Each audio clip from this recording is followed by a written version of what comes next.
Friends, तो कैसे हैं आप लोग। जैसे कि मैंने सोशियोलॉजी के दूसरे इसके पहले वाले वीडियोस में आपके लिए बना चुकी हूँ। इस जो हमारा पेपर 2 है सोशियोलॉजी का BA फर्स्ट ईयर के स्टूडेंट्स के लिए, उसमें मैंने आपको क्या क्या पढ़ाया था। आपको उसमें मैंने पढ़ाया वर्ना सिस्टम, पुरुषार्थ, और अब जो हमारा टॉपिक है आश्रम, जो कि उसी पुरुषार्थ से ही इंटर रिलेटेड है थोड़ा थोड़ा। तो क्योंकि हम वो दोनों टॉपिक पढ़ लिए, अब हम पढ़ेंगे आश्रम सिस्टम। अब एक्चुअली में आश्रम सिस्टम है क्या, और सोशियोलॉजी में उसके बारे में, सोशियोलॉजी सब्जेक्ट में हम उसमें क्या पढ़ते हैं आश्रम सिस्टम के बारे में। ठीक है गाइस, तो आइए हम देखते हैं आश्रम सिस्टम। तो अगर आपने पुरुषार्थ और वर्ना सिस्टम नहीं देखा है तो पहले आप पुरुषार्थ और वर्ना देख लीजिए, क्योंकि पुरुषार्थ का कुछ डिस्कशन हम इसमें आश्रम सिस्टम में भी करेंगे। अगर आप पुरुषार्थ नहीं देखें तो आपको ये उतना नहीं समझ में आने वाला। तो आप पुरुषार्थ पहले ज़रूर से देख लें, फिर आप ये आश्रम सिस्टम आपको समझ में आएगा। अब मैंने उसकी वीडियो बना दी है, आप आराम से मेरे चैनल पे जाके उसकी वीडियो अवेलेबल है, जाके देख लें पहले उसको। तो आइए शुरू करते हैं आश्रम सिस्टम। एक्चुअली आश्रम सिस्टम है क्या। अगर आश्रम सिस्टम की बात करें तो जैसे हमारे पुरुषार्थ और वर्ना सिस्टम थे जो हमारे हिस्टोरिकल टाइम से चले आ रहे थे, बट अब चीज़ें उस तरह से चेंज हो चुकी हैं अब प्रेजेंट टाइम में। तो वही वैसे ही ये भी है आश्रम सिस्टम है, जो हमारे पहले जो ये चीज़ें फॉलो की जाती थी अब भी है, लेकिन अगर ऊपर से देखा जाए तो एक्चुअली में ये फॉलो नहीं होती हैं।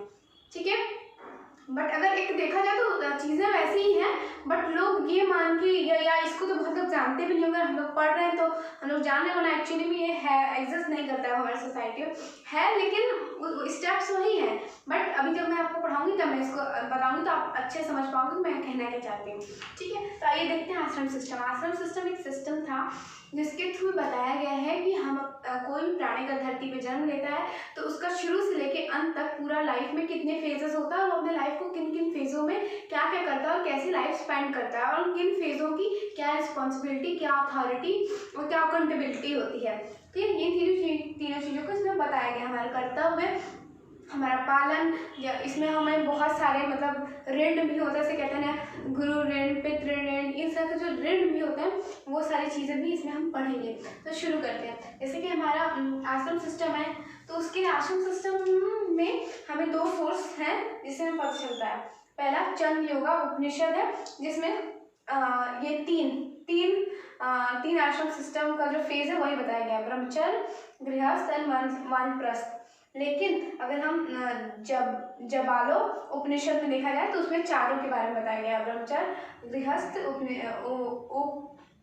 देखिए ब्रह्मचर्य, गृहस्थ, वानप्रस्थ एंड संन्यास। ठीक, तो अब एक जो हमारा फेज है, हमारी लाइफ का एक फेज है उसको बताते हैं। ये एक फेज को हमारी लाइफ का डिस्कस करता है और उसके हर एक फेज का अपना अपना इम्पोर्टेंस है, अपनी अपनी रिस्पॉन्सिबिलिटीज़ है जिन्हें हमें करना होता है और जो हम करते हैं। और आज भी हम इस चीज़ को करते हैं बट हम एक्चुअली में जानते नहीं इस चीज़ को, और थोड़ा चेंजेस भी आई हैं आज के टाइम में इन चारों में, प्रेजेंट सिचुएशन में। तो वो अब हम देखेंगे। पहले हम जान तो लेंगे इन चारों में एक्चुअल में है क्या। तो जो आश्रम सिस्टम के अकॉर्डिंग ये सारी चीज़ें हैं।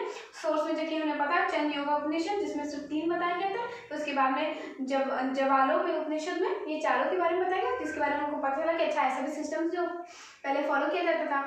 तो देखिए ब्रह्मचर्य आश्रम में क्या होता था, स्टूडेंट लाइफ, जितनी भी हमारी मतलब 20 से 25 तक की जो उम्र होती है हमारी, उसमें क्या हम स्टूडेंट होते हैं और हम सारी पढ़ाई सारे मतलब ज्ञान, क्योंकि हमें कुछ नहीं पता, हम न्यू बॉर्न है इस अर्थ पे, तो हमें सब कुछ सिखाते मतलब पूरा हमारा ज्ञान, मतलब जितनी भी नॉलेज वाला स्टेज है जिसमें हम पूरी दुनिया को समझते हैं, सभी चीज़ों को जानते हैं, A to Z जितना नॉलेज। उस टाइम में नॉलेज के नाम पे क्या ग्रंथों की स्टडी, वेदास पढ़ाए जाते थे, शास्त्र पढ़ाए जाते थे, मतलब हमारी सोसाइटी की स्टडी में किया जाती है। और आज के टाइम में अगर इसी ब्रह्मचर्य को देखें आज के प्रेजेंट में, तो जो हमारी जो ये सारी स्टडीज़ है, जैसे कोई इंजीनियरिंग की पढ़ाई है, मेडिकल की पढ़ाई है, आर्ट्स की पढ़ाई है, तो ये सारी चीज़ें जो है वो हम कुछ भी स्टडी करते हैं, मतलब एक बचपन से लेकर जहाँ तक कि हमारी स्टडी लाइन है। अब तो क्योंकि ये जो एक उस टाइम फिक्स था कि स्टडी खत्म हुई, देन हम दूसरे फेज में चले गए। अब तो क्या है, हम दूसरे फेज में चले जाते हैं फिर भी स्टडी करते रहते हैं। तो ये सारी चीज़ें थोड़ा प्रेजेंट में मिक्स ही हो गई हैं।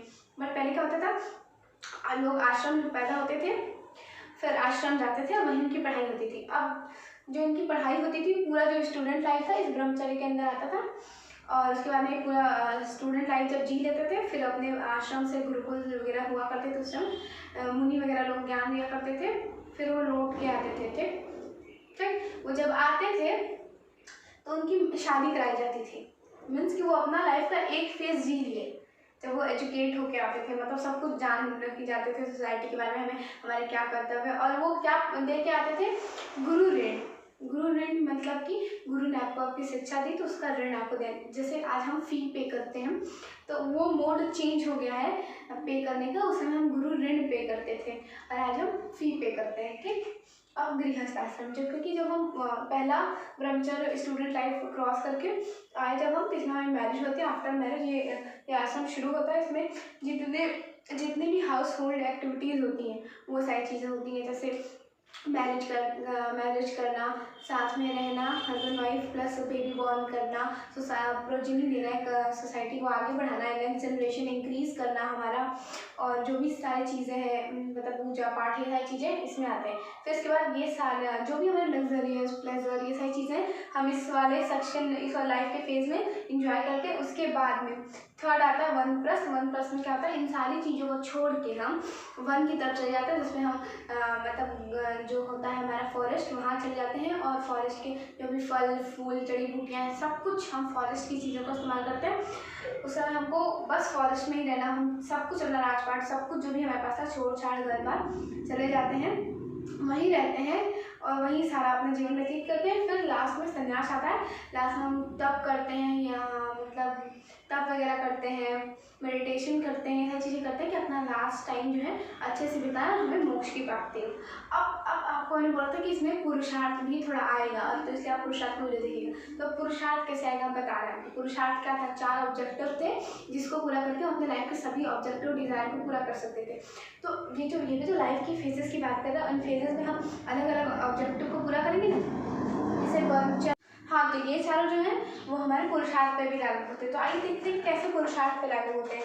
तो जैसे हम क्या पढ़े थे पुरुषार्थ में कि धर्म अर्थ काम मोक्ष, ये 4 ऑब्जेक्टिव है हमारे लाइफ को, जिसको पूरा करके हम अपने लाइफ के सारे गोल डिज़ायर को पूरा करते हैं। तो ये 4 ऑब्जेक्टिव अपने लाइफ के अंदर ही तो पूरा करेंगे, और ये है तो हमारे फेजेस ऑफ लाइफ है, लाइफ के फेजेस में ही तो अपने ऑब्जेक्टिव जो हमें करने थे वो हम करेंगे। तो जो हमारे ऑब्जेक्टिव है पुरुषार्थ के थ्रू वो क्या थे, धर्म अर्थ काम मोक्ष जो हमें करना था अपने लाइफ के अंदर। तो जब हम ब्रह्मचर्य चल रहा होता है हमारा, जब हमारा पढ़ाई वाला स्टेज चल रहा होता है, स्टूडेंट लाइफ चल रही होती है, तब हमें धर्म और मोक्ष करना रहता है। धर्म और मोक्ष कैसे, मोक्ष तो तुम आप कहेंगे कि लास्ट स्टेज है, वो यहाँ कैसे आ गया, वो तो एकदम लास्ट में हमें पूरा ऑब्जेक्टिव, हमारा लास्ट ऑब्जेक्टिव। धर्म में क्या करते थे हम, सारे moral values, law duties regulations, ये सारी चीज़ें करते थे। तो क्या, तो वो सारी चीज़ें हम वो किसके अंदर पढ़ेंगे, ब्रह्मचर्य और स्टूडेंट लाइफ के अंदर ही पढ़ेंगे। तो वो सारे धर्म की बातें हमने स्टडी करी, सारे वेदास पढ़ लिए, सभी शास्त्र पढ़ लिए। ठीक, और मोक्ष कहाँ से आ गया, आपको पता है मोक्ष जो है, मोक्ष हमारा मृत्यु वाले स्टेज को बोला गया।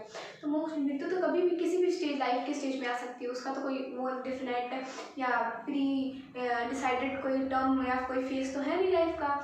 तो मोक्ष हर में, मोक्ष आपका हर में, मोक्ष आपका हर लाइफ के स्टेज में आपका मोक्ष रहेगा ही रहेगा। लेकिन लाइफ किस स्टेज में हमारी मृत्यु आता है हमें नहीं पता, तो मोक्ष वो हमारे हर लाइफ के स्टेज में अपने से इंक्लूडेड रहेगा। बाकी हाँ, हम पढ़ते हैं सारे मोरल वैल्यूज़, ड्यूटीज, रिस्पॉन्सिबिलिटीज़, और जितने भी वेदास हैं, पुराणास हैं, शास्त्र हैं, सब कुछ हम इसके अंदर पढ़ते हैं। तो नॉलेज गेट करना, जो कि हम पुरुषार्थ में पढ़ते हैं, हम पढ़ते हैं मोरल वैल्यूज, सब कुछ सीखते हैं एक्चुअली चीज़ें क्या, तो वो धर्म हम पढ़ते हैं, प्लस मोक्ष कभी भी मृत्यु आ सकती है, इसलिए एक पॉइंट इंक्लूडेड है। प्लस गृहस्थ आश्रम क्या था कि जब हम स्टूडेंट लाइफ खत्म करके आते हैं तो हाउस होल्ड, मतलब हमारी मैरिज होती है, हम अपने गृहस्थ जीवन जीते हैं, जिसमें अपने बच्चे को बॉर्न करते हैं और जनरेशन आगे इंक्रीज करते हैं। ठीक, तो इसमें क्या अर्थ और ये जो गृहस्थ आश्रम में क्या बिना पैसे के चल पाएगा, कभी मैरिज लाइफ कभी भी बिना पैसे के रन कर सकती नहीं कर सकती। वहाँ पे अपने लाइफ को आगे बढ़ाने के लिए पैसे की जरूरत पड़ेगी ही पड़ेगी। और हम पुरुषार्थ में, अर्थ में क्या पढ़ेंगे, देखिए हमें पैसे कमाने ही पड़ेंगे। धर्म के बाद हम क्या करते हैं, पैसे कमाते हैं, और हमें ये ऑब्जेक्टिव अर्थ वाला जो इकोनॉमिक ऑब्जेक्टिव है वो यहाँ पूरा करना ही होगा। पुरुषार्थ में जो हम पढ़े थे कि अर्थ कि हम अपने सारे जो हमारे फैसिलिटीज़ हैं वो हम अपने लाइफ में जी सकें, इसके लिए अर्थ की बहुत इंपॉर्टेंट है। फिर अर्थ यहाँ ये ऑब्जेक्टिव से हमारा सारा फैसिलिटी वाला पूरा हो जाएगा। फिर काम मतलब जो प्लेजर है, मेंटल प्लेजर और सेक्सुअल प्लेजर, वो यहाँ पूरा होता है। प्लस दूसरा धर्म यहाँ से आप पढ़ाई लिखाई यहाँ कैसे आ जाए, तो धर्म यहाँ पढ़ाई लिखाई वाली चीज़ नहीं है। यहाँ पे धर्म में पूजा पाठ, वर्शिप, टेम्पल में जाके अलग अलग तरह के दान दक्षिणा करना, पूजा पाठ करवाना, समझ रहे हैं, वो सारी चीज़ें इसके अंदर आती हैं धर्म के अंदर। और मोक्ष तो हमारा इंक्लूडेड है ही। तो अर्थ इकोनॉमिक चीज वैल्यूज से इंक्लूडेड, काम मीन्स की हमारा मेंटल सेक्सुअल प्लेजर वाला रिलेशन, एंड धर्म जो है हमारा पूजा पाठ, वर्शिप, दान दक्षिणा, ये सारी चीज़ें जो हम गृहस्थ आश्रम के अंदर ये सारी चीज़ें करते हैं। ठीक, फिर वनप्रस्थ में धर्म और मोक्ष धर्म कैसे हमारा, जब क्या करते हैं, जब हम जंगलों की तरफ वनप्रस्थ वाले स्टेज में चले जाते हैं तो क्या करते हैं, हम बस ध्यान लगाते हैं, मेडिटेशन करते हैं, भगवान को याद करते हैं। तो उसमें क्या हुआ, हम धर्म फॉलो कर रहे हैं। तो धर्म हुआ। मोक्ष तो हम अपनी मृत्यु का वही कर ही रहे हैं। और फिर संन्यास लास्ट है, जिसमें हम सिर्फ मोक्ष की बात करते हैं। मोक्ष में हम अपना लास्ट है जिसमें हम अपनी मृत्यु का इंतजार करते हैं। हमारा जो मृत्यु वाला स्टेज है वही हमारा संन्यास, हम समाधि ले लेते हैं। लास्ट में हम अपना मोक्ष की प्राप्ति के लिए इंतजार करते हैं, वही हमारा मोक्ष वाला है। उसमें फिर मृत्यु के बाद हमें मोक्ष में जाते हैं, वही हमारा मोक्ष वाला स्टेज है। तो आपने देखा कैसे पुरुषार्थ हमारे इस आश्रम सिस्टम में इंक्लूडेड है, क्योंकि ये ऑब्जेक्टिव जो हमें अपनी लाइफ में पूरे करना है, ये हमारे लाइफ के स्टेजेस है। इसी कॉमन सी बात, स्टेज के अंदर हमें ऑब्जेक्टिव करने होंगे। तो ऑब्जेक्टिव बांट दिया गया है कि इसके अंदर क्या क्या करते हैं। ठीक, तो ये सारी चीज़ें हो गई। हमने सोर्सेस पढ़ लिया, चंद्र योग उपनिषद में 3 पार्ट्स हमें मिले, फिर उसमें जबौल उपनिषद में 4 मिले। फिर हमने जाना एक्चुअली में है क्या, फिर अब आज हम इसको पढ़ रहे हैं। और ये भी आता है, स्टूडेंट क्वेश्चन पूछता है हमारे पेपर में, ये फर्स्ट ईयर वालों को स्पेशली मैं बता दूँ कि पूछता है कि उस टाइम और अब टाइम में क्या चेंज आया है। जब ये चीज़ें थी एक्चुअल में लोग प्रैक्टिस करते थे, तो आज के टाइम में क्या डिफरेंस है। ठीक, तो देखिए जैसे ब्रह्मचर्य, तो ब्रह्मचर्य ठीक है, स्टूडेंट लाइफ होती है, स्टूडेंट लाइफ के बाद इंसान मैरिज करता है। लेकिन ऐसा नहीं कि जरूरी नहीं कि ये हमारा ब्रह्मचर्य जो हमारी पढ़ाई है वो गृहस्थ आश्रम में आने वाली मतलब मैरिज के बाद खत्म हो जाती है। लोग शादी के बाद भी पढ़ते रहते हैं। तो यहाँ ये इसके साथ ये इसके बाद ये आया, लेकिन ये कंटिन्यू रहा। ये वाला चीज़ वनप्रस्थ, आप क्या शादी करने के बाद कुछ साल बच्चा करने के बाद बड़े होने के बाद उनके कोई जंगल चला जाता नहीं चला जाता। तो ये वाला स्टेज आज के टाइम में कट गया, पहले के टाइम में था लेकिन आज के टाइम में कट गया। और गृहस्थ के साथ साथ ब्रह्मचर्य भी चल रहा है, मतलब पढ़ भी रहे हैं। और फिर इसी गृहस्थ के साथ साथ संन्यास वाला भी स्टेज आ जाता है, वही जीवन जीते जीते जिसमें हम अपने आखिरी मौत का इंतजार करते हैं। तो उसी लाइफ को गृहस्थ आश्रम में ही तो रह के हमारी डेथ भी होती है आज के टाइम में। ठीक है, तो मीन्स कि कोई स्टेज एक दूसरे से टूटेगी नहीं। पहले क्या था, ब्रह्मचर्य पूरी तरह से खत्म हो गया, तब हम गृहस्थ में पूरी तरह से पूरी तरह से गृहस्थ में आए, तो पूरी तरह से वनप्रस्थ में जाएंगे। तो एक चीज खत्म होने के बाद दूसरे में जाते हैं। अब क्या है, हम उस स्टेज के साथ कंटिन्यू दूसरे स्टेज में आ रहे हैं। ठीक है, तो ये सारी चीज़ें हैं। अब हम एक एक करके पर्टिकुलर एक के बारे में अच्छे से डिटेल में पढ़ते हैं। ठीक, इन चारों स्टेजेस का। तो जैसे कि मैंने आपको बताया था एक एक आश्रम को हम डिटेल में पढ़ेंगे। तो हमारा जो पहला आश्रम था और ब्रह्मचर्य आश्रम, इसमें क्या था हमारा, ये कुछ पॉइंट्स है। पहला पॉइंट ये कहता है कि उपनयन संस्कार स्टार्टेड फ्रॉम उपनयन संस्कार। उपनयन संस्कार जो होता है, हिंदी वाले भी इसको एज इट इज उपनयन संस्कार ही लिखेंगे। ठीक, उपनयन संस्कार मतलब जो स्केयर थ्रेड होता था, जिसको जनेऊ कहते हैं, वहाँ से उनका आप देखेंगे, आपको मैंने पुरुषार्थ में पढ़ाया था, नहीं सॉरी वरना में पढ़ाया था कि ज्वाक मतलब 2 टाइम उनका बर्थ माना जाता था, ब्राह्मण, क्षत्रिय और वैश्य का। क्योंकि उनका एक जब वो बर्थ लेते थे तब पहला, दूसरा जब उनका जनेऊ वाला उपनयन संस्कार होता था, दूसरा बर्थ। तो जितने भी ब्राह्मण, क्षत्रिय, वैश्य हुआ करते थे उनका उपनयन संस्कार होता था। फिर उनको मतलब उपनयन संस्कार के बाद वो जाते थे अपने गुरु के द्वारा, उनको स्केयर थ्रेड पढ़ाया जाता था और फिर वो अपने एजुकेशन को एक तरफ बढ़ते थे। ये ब्रह्मचर्य आश्रम शुरू कैसे होता है, इसी उपनयन संस्कार के थ्रू। ठीक, अब दूसरा जो पॉइंट है वो उपनयन संस्कार एक प्रोसेस है जिसमें कि स्केयर थ्रेड मतलब जनेऊ को पहनाया जाता है। दूसरा जो हमारा पॉइंट है वो गेटिंग एजुकेशन। जो ये आश्रम था ब्रह्मचर्य आश्रम, इसमें क्या हम करते हैं, एजुकेशन गेट करते हैं, एजुकेशन पढ़ते हैं, शिक्षा को प्राप्त करते हैं। तीसरा पॉइंट हमारा ये कहता है सर्विस ऑफ गॉड। ये जो शिक्षा को प्रदान करना जो उस समय के ऋषि मुनि करते थे गुरुकुल वगैरह में, वो क्या था, वो सर्विस ऑफ गॉड। वो उनको गुरु को भगवान की जगह रखा गया है, तो वो किसका सर्विस कर रहे हैं, भगवान का सर्विस कर रहे हैं, गॉड का, क्योंकि वो ज्ञान बांट रहे हैं। तो वो क्या था, वो गुरुओं के द्वारा वो पढ़ाए जाते थे, उसको क्या कहते थे, सर्विस ऑफ गॉड। वो गॉड की तरह गॉड का सर्विस दे रहे हैं, दे रहे हैं। ठीक, उसके बाद चौथा पॉइंट था लाइफ ऑफ सिंप्लिसिटी। उसमें क्या होता था, इसमें यही सिखाया जाता था इस ब्रह्मचर्य आश्रम के अंदर कि हमें जितना सिंपल हो सके उतनी लाइफ सिंप्लिसिटी के साथ जीना चाहिए। फिर पांचवा पॉइंट ये क्या कहता है, control over organs to avoid pleasure. तो हमें इस आश्रम के अंदर अपने और सभी ऑर्गन्स पे पूरी तरह से कंट्रोल रखना होता था ताकि हम प्लेजर से दूर रह सकें। ठीक, और उसके बाद जो होता था लर्न डिसिप्लिन। जितने भी मोरल वैल्यूज़, एटिकेट्स, जो भी चीज़ें होती थी, मतलब हमारा हिंदी में बोले तो नियम प्रणाली, ये सारी चीज़ें जो भी कुछ होती थी वो लर्न डिसिप्लिन, एटिकेट्स, वैल्यूज़, ये सारी चीज़ें हम इसके अंदर सीखते थे। जैसे हम पढ़ते हैं तो सीखते हैं सारी चीज़ें, उसका भी यही वाला स्टेज चल रहा था। लास्ट अबाउट 20 to 25, मतलब ये इस ब्रह्मचर्य का क्या ड्यूरेशन है, 20 से 25 तक इसका ड्यूरेशन है।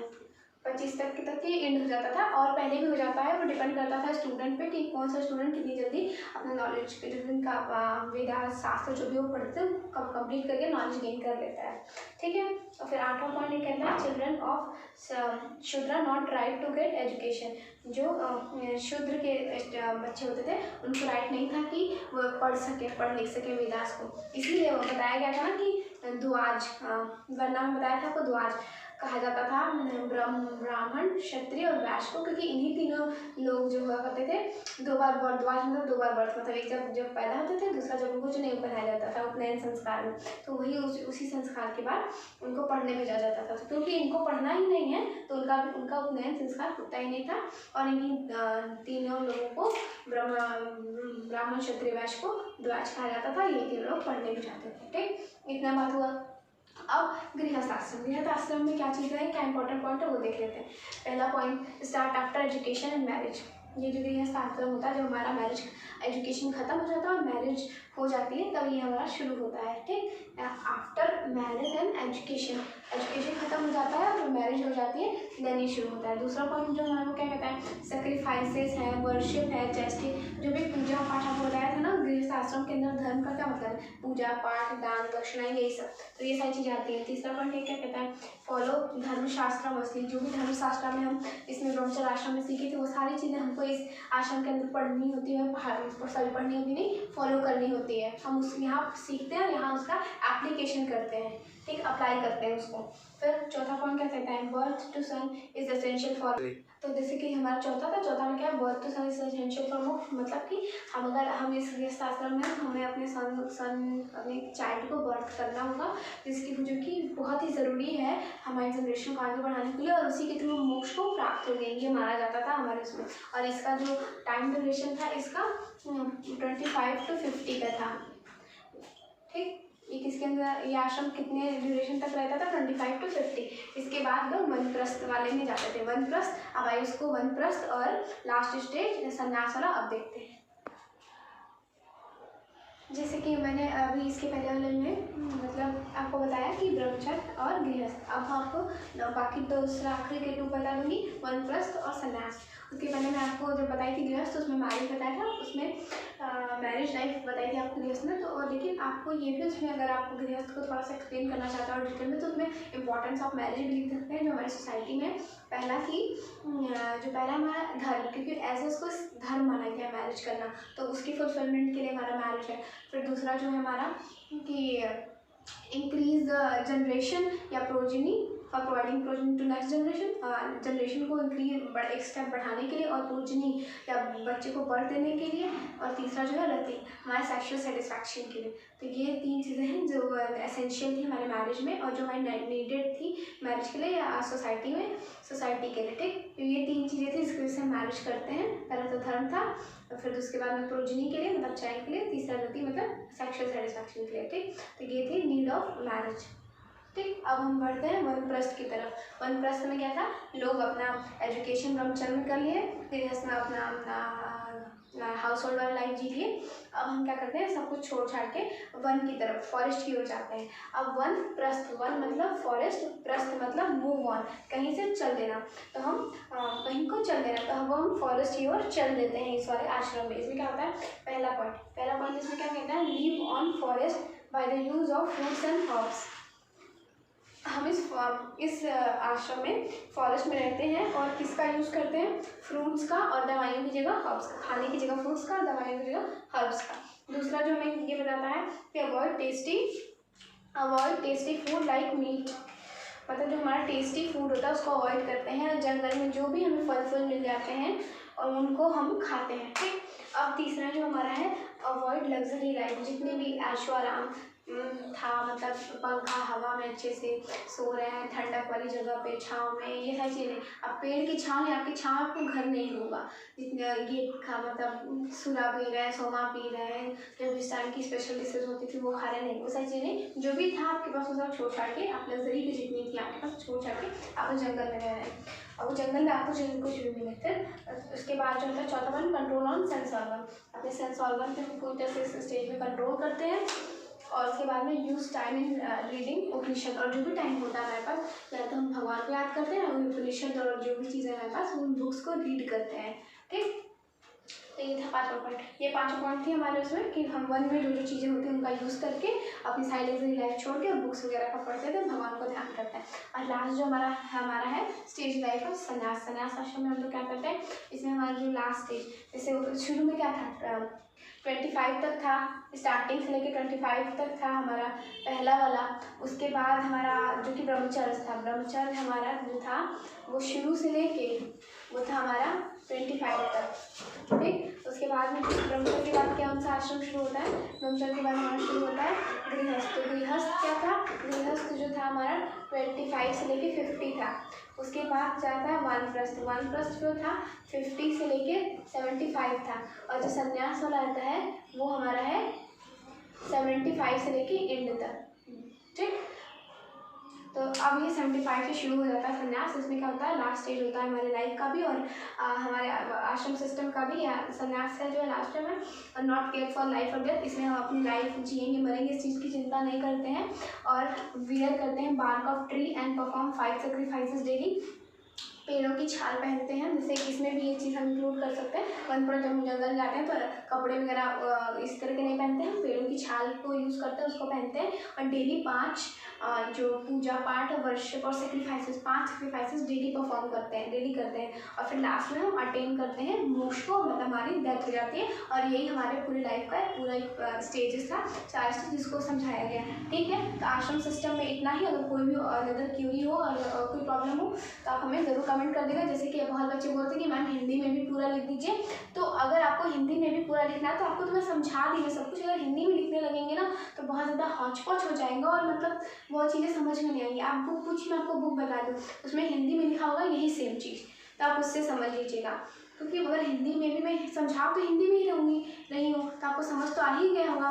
तो आप लोग जो कह रहे हो कि लिखो भी हिंदी में, तो वहाँ तो बुक आप बोलिए, मैं आपको बता दूँ हिंदी में, तो आप उसको पढ़िए। सेम चीज़ जो मैं आपको यहाँ समझाई उसमें लिखी हुई है, आप आराम समझ के लिख सकते हैं वहाँ पे। अब बाकी पॉइंट्स तो है, आप पॉइंट्स कन्वर्ट कीजिए, गूगल पे सर्च कीजिए इसका मीनिंग हिंदी में, तो आपको आ जाएगा। उसको नोट पूरा इसके बारे में आप जान गए, अंदर से अपने से लिख लीजिए। और इसके अलावा अगर कोई क्वेरी हो तो मुझे बताइएगा, और ऐसे मैं आपके लिए वीडियोज़ लाती रहूँगी। तो लाइक करिए अगर वीडियो थोड़ी सी भी अच्छी लगी हो, सपोर्टिंग हेल्पफुल लगी हो, तो मुझे सपोर्ट करिए, लाइक करिए, शेयर करिए, सब्सक्राइब करिए। Thank you so much guys.